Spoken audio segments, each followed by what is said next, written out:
ఒక అద్భుతమైనటువంటి దీంతో రాజకీయమైన ఇది వస్తుందని చెప్పి వాళ్ళు సర్వే చేసి చెప్పినారు.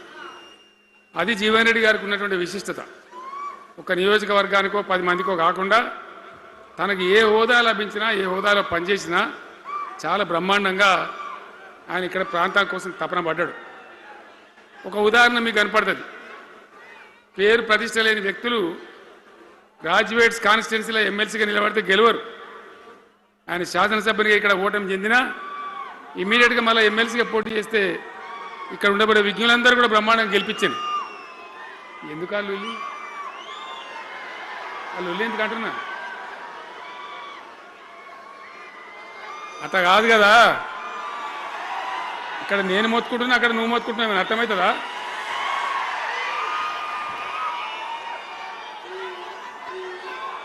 ఏయ్ ఆగవా బాబు,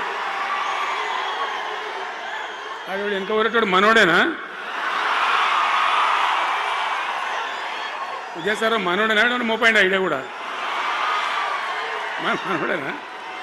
బుక్కుండా పెట్టు. ఇంత దూరం వచ్చి మనం ఇంత సభ పెట్టుకొని 4 విషయాలు ప్రజలకు చెప్పుకోవాలి కదా. మరి ఈ బట్టి అరుపులారిస్తే ఏం లాభం?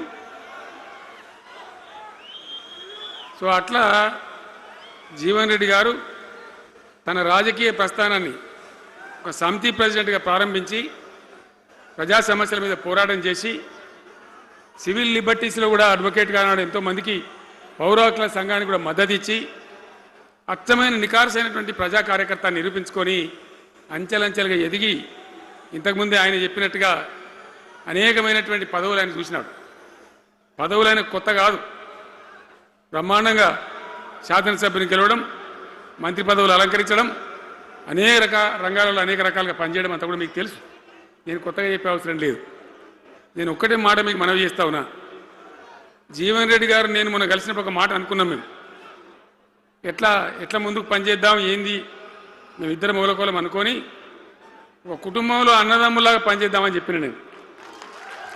ఇంత ప్రేమగా అంటే మనం కుటుంబంలాగా ఈ పార్టీకి బ్రహ్మాండమైన ఒక పిల్లర్స్ లాగా పనిచేసి ముందుకు తీసుకొని పోదామని చెప్పి నేను చెప్పడం జరిగింది.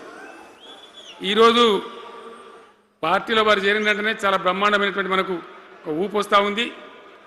నేను జీవన్ రెడ్డి గారిని కోరుతా ఉన్నా, జగిత్యాల మందం కాదు, జగిత్యాల జిల్లా కాదు, పాత కరీంనగర్ జిల్లా కాదు, మీరు ఆదిలాబాద్ చూడాలి, నిజామాబాద్ చూడాలి, పరిసర జిల్లాలు చూడాలి. పార్టీ ప్రధాన కార్యదర్శిగా ఈ నిమిషం నుంచి నేను అపాయింట్ చేసుకుంటా ఉన్నాను. బ్రహ్మాండంగా ఈ ప్రాంతం అంతా కూడా మీ సేవలు అవసరం ఉన్నాయి పార్టీకి. అదే కాదు, 600 ఏది ఏమైనా ఏమవుతుంది? 100% మళ్ళా బీఆర్ఎస్ గవర్నమెంట్ వస్తుంది. వస్తుందా? వస్తుందంటూ చేయలేవట్టుంది. ఒకసారి కెమెరాలు కడ దింపురా బాబు. వస్తుంది కదా. ఇవాళ జీవన్ రెడ్డి గారు పార్టీలో బాబు కౌశిక్ రెడ్డి ఇక్కడ ఆగబట్టరు వాళ్ళు.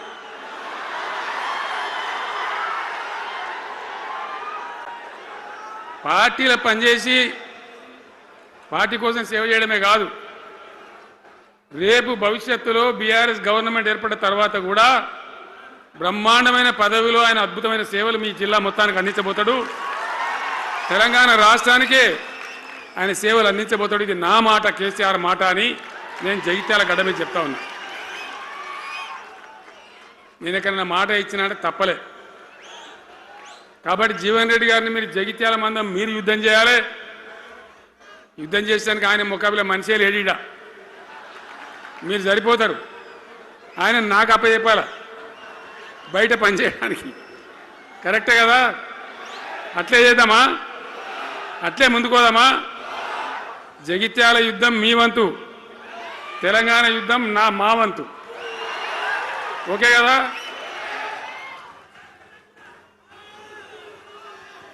ఇప్పుడు ఏమైతుంది?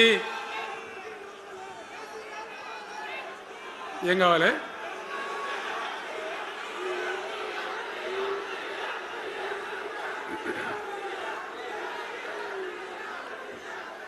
గింతే మనది మనం అనుకొని పోదాము మరిగా బంద్ చేయండి బాబు. మీరు ముద్దుమంతులకు చెప్పండి వాళ్ళకు.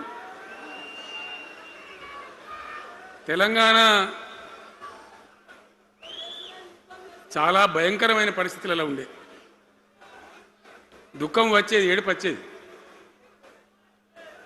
ఎమ్మెల్యేలుగా ఉన్నా ఏం చేయలేని పరిస్థితి. ఆగమాగం అడివేడివి కదా. ఎట్లా ఉండే తెలంగాణ మనం చూడలేదా? తెలంగాణ రాకముందు ఎంత భయంకరమైనటువంటి బాధలుండే, ఎంత కష్టం ఉండే. ఎవడన్నా తెలంగాణని మాట్లాడేవాడు ఉండనా? అసెంబ్లీలో అక్కడిక్కడ కాదు, అసెంబ్లీలో కూడా ఒక ఆయన పాపం ప్రణయ్ భాస్కర్ అని వరంగల్ ఎమ్మెల్యే ఉండే.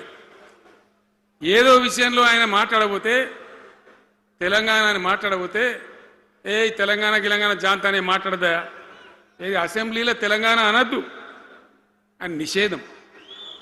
అంత భయంకరమైన వివక్ష, అంత భయంకరమైన దాడి. మన భాష మీద దాడి, మన బతుకు మీద దాడి, మన నీళ్ళ మీద దాడి, మన ఉద్యోగాల మీద, మన వనరుల మీద, మన ఆస్తుల మీద మొత్తం దోపిడీ చేయడం తప్ప ఇక్కడి ప్రజలను బికారీలాగా వదిలిపెట్టినారు. రైతాంగం ఆగమాగం అయిపోయి చెట్టుకోలు గుట్టకోలు అయిపోయింది. ఇంత ఎస్ఆర్ఎస్పి కాలువ ఉన్నటువంటి మెట్టిపల్లి, జగిత్యాల, సొప్పదండి ఇట్లాంటి ప్రాంతాల నుంచి కూడా దుబాయ్కి, బొంబాయికి వలసలు. పాలమూరు జిల్లా అయితే భయంకరమైన వలసలు. ఎంతకు పోయింది తెలంగాణ అంటే కొన్ని పార్టీలు సరే వాళ్ళు చేసింది మంచిదా చెడ్డదా పక్కకు పెడితే దుఃఖం వచ్చేది, బాధ కలిగేది, ఆవేశం రగిలేది. మహబూబ్ నగర్ జిల్లాలో 190 మంది యువకులు వలస. బతకానంటే బతక పోవాలి, ఆడ బతుకు లేదు. ఉన్న